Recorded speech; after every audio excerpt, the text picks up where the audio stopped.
Ah, attends, il se passe quoi là? C'est flou, elle est floue Voilà, là c'est parfait. Voilà, là on a une bonne image. On peut y aller. Voilà. Ah ouais. Et on voit que t'es un dinosaure quand même. Qu'est-ce que tu dis? On voit que t'es un dinosaure quand même, hein. Alors voilà, bienvenue dans cette vidéo. Alors, parmi toutes les questions tordues que je me pose, parmi toutes ces questions surprenantes, je me pose la question du et si tout à coup les oiseaux d'Hitchcock devenaient réalité? Hitchcock était extraordinaire, hein, magnifique réalisateur. Bon, tous ses films sont pas parfaits. J'aime particulièrement Psychose et Les Oiseaux.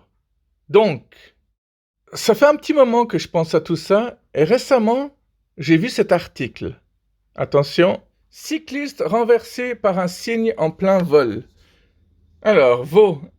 Un adepte de la petite reine a été victime d'un accident peu banal, début mai au bord du lac à Yverdon-les-Bains. Il a été heurté de plein fouet par un cygne. Le choc de l'oiseau lui a notamment valu une hanche fracturée et une vertèbre fissurée. Patron de PME, l'homme a été arrêté pour 2 mois. À vélo, on se méfie des chats, des chiens, mais pas des cygnes. Je revenais d'un entraînement. J'étais au maximum à 25 km/h. J'ai dépassé un groupe de piétons et j'ai chopé l'oiseau. Je suis tombé comme un caillou, raconte la victime.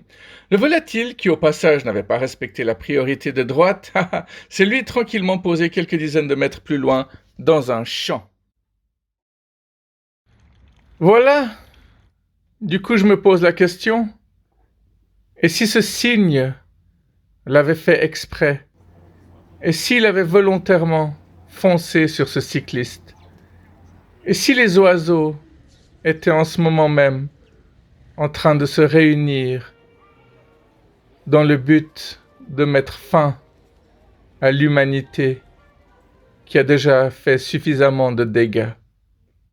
Et si tous ces pigeons, moineaux, canards travaillaient ensemble? Vous avez remarqué qu'ils viennent de plus en plus facilement vers les êtres humains. Vous avez remarqué qu'ils ont de moins en moins peur. Vous pouvez passer à côté en voiture à pleine vitesse et les corneilles ne vont pas forcément s'envoler. La volaille,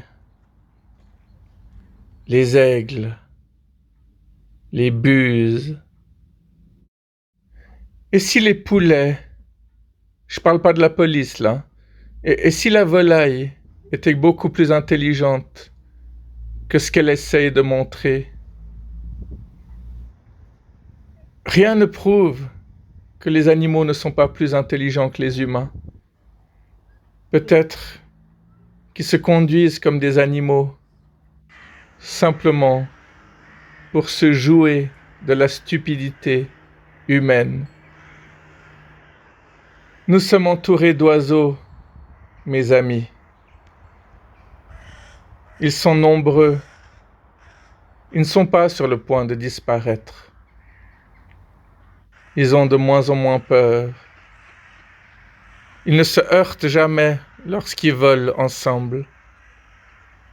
Et lorsqu'ils ont décidé d'aller vers une certaine destination, rien ne peut les arrêter. Ils savent ce qu'ils font. Peut-être qu'ils ont un plan. Peut-être qu'ils savent parfaitement calculer. Peut-être qu'ils n'ont jamais eu peur de nos véhicules, qu'ils ont fait simplement semblant de s'envoler en ricanant. Mais sérieusement, que se passera-t-il le jour où ils décideront de passer à l'action? Le jour où ils décideront d'enfin nous attaquer afin de se débarrasser de nous? Car il y en a marre. Trop, c'est trop. Ils vont d'abord s'en prendre à nos yeux